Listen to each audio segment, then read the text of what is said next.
Let us now look at the sutram Krutyalito Bahulam. Krutyalito Bahulam. Look at the number 33113. This sutram comes right after the adhikara of striyam, which we have been referencing before. So after the adhikara of striyam comes this sutram Krutyalito Bahulam. Before Panini prescribes the pratyaya lyut, which we'll see later on, he puts this sutram Krutyalito Bahulam. Let's look at the vritti of this sutram. It says that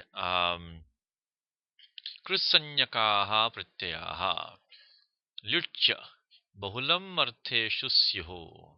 So the affixes having the sanya of kritya, kritya sanyakaha. So which of course we know, krityaha adhikaraha, which is the present topic of discussion, which goes from 3195 krityaha all the way up to 31132. So these affixes which we are studying right now, as well as the affix lyut, which we will study later. That one is prescribed in 3.3, 33115, lyut, etc.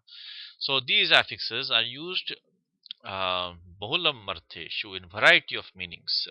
In various meanings they are used. Now this bahulam is a technical term which Panini may have borrowed from the acharyas who came before him. And this term is described as follows. This is a very ancient verse defining bahulam or specifying what bahulam means. And this verse says that Kvachit pravrittihi, Kvachida pravrittihi, Kvachid vibhasha, Kvachid anyadeva, Vidher vidhanam bahudha samikshya, Chaturvidham bahulakam vadanti. So the experts say, vadanti, that bahulakam is simply bahulasya bhavaha bahulakam, variety, so variousness, variety. So this variety is defined as fourfold, chaturvidham is defined as fourfold.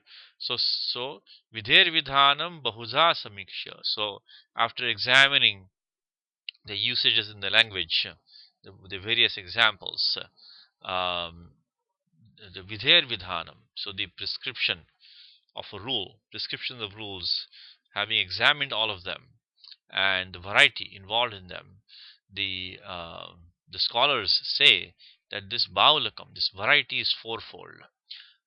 What is the fourfold variety? Kvachit pravrittihi.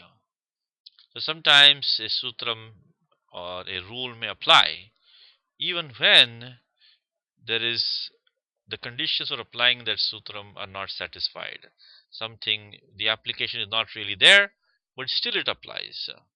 So that is kvachit pravrittihi. So it applies in situations where normally you would not expect it to apply. Then kvachit apravrittihi. In places where it should apply, it may not apply. That's the second variety. Then kvachit vibhasha. Sometimes it may apply, but only optionally, which means it will allow some other optional forms with it. The last one is kvachid anyad eva. Sometimes there may be a totally unexpected result. Some other operation might take place. Something special might happen. Something unexpected might happen. Kvachid anyad eva. So these are the four varieties. One more time is that kvachid pravrittihi is that application of a rule means that the bahulam means that the rule is sometimes applied even when not expressly ordained. That is kvachit pravrittihi. Kvachid apravrittihi, sometimes not applied, apravrittihi, even when it should have applied, even when expressly ordained. Then kvachid vibhasha. Vibhasha means sometimes this rule is a rule which is applied bahulam. It applies optionally. It creates some it allows some optional forms also. And kvachid anyadeva sometimes results in a totally different operation. Okay, now this bahulam is used by Panini, I think about 35 times or so in the Ashtadhyayi. So Panini, what happens is that when the variety is too much, when various kinds of usages are possible, and Panini feels it's not important to enumerate all of them, but leaves some open area in certain cases, then he puts the word bahulam. One thing to remember is that this bahulam still have to respect the shishta prayogaha. We have to respect the usage of the scholars. We cannot just take this bahulam and start creating some nonsensical usages on our own. This bahulam is used to justify scholarly usages, which otherwise would have been aparaniniya prayogaha. So in order to avoid that, Panini uses bahulam when the usages are too various to describe. But there is he acknowledges the fact that in situations there is variety which has to be just taken as it is. So we open up, we extend the usage uh, of a certain rule to these situations. Sometimes it should have applied, didn't apply, then sometimes shouldn't have applied, didn't applied, sometimes it's applied optionally, sometimes something strange happens. So that's what Panini does, is that he puts bahulam rather than describing in too much detail, which have taken which is not worth it, because the usages are few, but they are there and they need to be acknowledged. So that is one thing, that the shishta prayoga is the pramanam. Ultimately, the scholars how they use that is what has to be respected. Now, in the present context, we'll focus on the kritya sanyakaha, obviously, because we are looking at this right now. This lyut pratyaha we'll see a bit later. Now, before I forget, let me give you one more kind of a footnote over here. Even though this sutram only says kritya luto bahulam, kritya luto bahulam, in reality, when any krit pratyaha, the adhikara of kruda thing is, as we have discussed, that starts from 3193 to the end of chapter 3, and that includes the adhikara of krityaha, and of course it also includes the lyut pratyaha. So this sutram, though it only says kritya lyuto bahulam, if you see any krit pratyaya, which includes many other affixes besides krityaha and lyut, which is being used irregularly, then we extend this sutram for that also. What I'm talking about is that, see, this adhikara of krudating, krudating, which starts from 31 3193 starts krudating, while krityaha only starts from 3195 to 31132, and lyut is prescribed in 3.3. So Panini says kritya luto bahulam.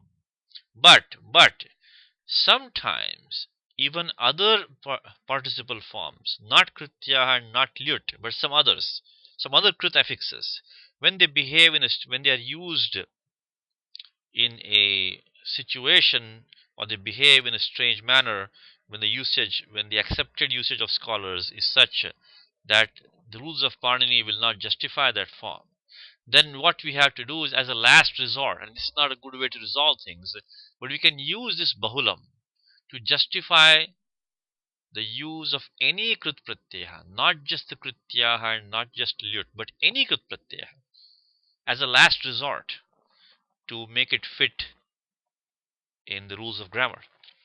So this we are, sometimes you will see, you know, a comment like, bahulakat. So bahulakam is variety. So bahulakat. So because of variety, this krut pratyaha has been used here, even though its usage is not justified by grammatical rules. So we may have to, sometimes you will see this sutram being extended beyond krityaha and lyut to other krit affixes also, when necessary, to explain scholarly usages. Okay, that's just a footnote for us to keep in mind, that this is, people extend this sutram on the basis of bahulam. People means you justify the scholarly usages of other krit affixes also based on this sutram. Okay, now but right now let us focus on our topic, which is the kritya sanyakaha, krityaha pratyaha.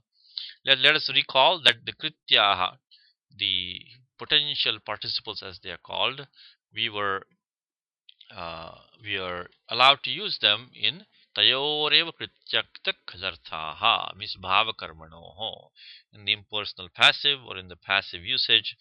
we are allowed to use kritya pratyayaha. But sometimes they may be used in neither bhave nor karmani. Here are some examples. So, for example, let's look at this one. Snatyanena iti snaniyam churnam. So, a churnam, like a powder which you apply to your body, um, while bathing. So, with the help of that, you take a bath. So, this is something this is like a powder churnam which you apply to your body while taking a bath. So, with the help of that, you bathe. Now, this is neither karmani nor bhave. First of all, sna is akarmaka dhatu, it could only be bhave. So snaniyam would be maya snaniyam. Bathing should be done by me, means I should have a bath. But this is not that. The churnam is not having a bath. It is not, it is not, here karmani is not possible because sna is akarmaka dhatu. So it can only be bhave. But this is what is called karane. Karane means in the sense of the instrument. So by the help of this instrument, by the help of this powder, somebody bathes. So here this is neither karmani nor bhave. It is called karane in the sense of the instrument of the action. The action is bathing, and isna churnam is the instrument with the help of which somebody is bathing. So this is not karmani. This is not a passive usage. This is not bhave. It's not karmani. It's not the object of the bathing. It is not the action of bathing, but it is the instrument used for bathing.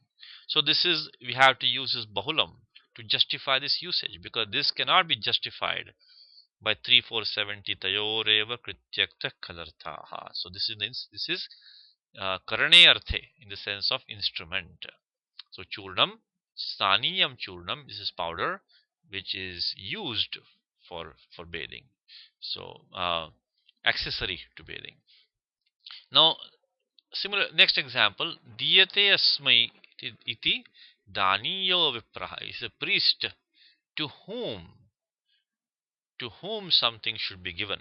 So he is a priest who deserves a donation, who deserves charity.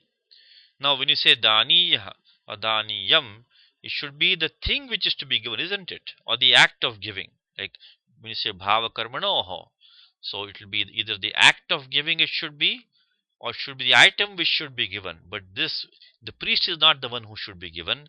The priest is the one to whom something should be given, unto whom something should be given.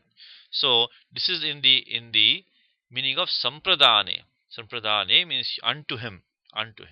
So here it is again neither bhave nor karmani, because bhave would mean the act of giving.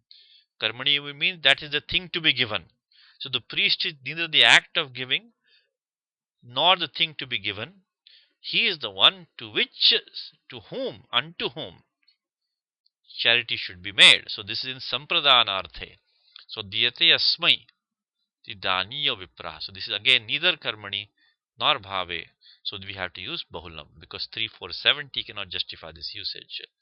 Then udvijante asmad udvejaniyaha. It is somebody from whom people feel scared. They run away. They're disturbed by him. Disturbed from him. So from him they are scared of him. So from him they run away from him. They're disturbed from him. So udvijante janaha asmat. So from whom people are disturbed away. They're scared away. They're scared away from whom. So that is udvejaniyaha. Let's say you can say rakshasaha, whatever you can say. So this is a person from whom people are scared away. So this udvejaniyaha is not karmani. It is of course not bhave. It's not the act of being disturbed or being scared away, but it is a person from whom people are scared away. So this is the apadani artha, in the sense of from him people are scared away. And finally another example would be, we're just taking some examples. Okay, this field of bahulam is enormous, as you can imagine, but again the reminder that we have to respect the shishta prayogaha. Okay, this is not just to be used like a license to just make forms on our own. This is only to justify the scholarly usages. So shete asmin shayaniyam. See, shayaniyam dhatu, this dhatu is akarmaka dhatu again. So shayaniyam should be the act of sleeping. For example, maya shayaniyam. The act of sleeping should be done by me, which means I should sleep. But this is not that. Shete asmin is a place in which you sleep. Maybe the room in which you sleep.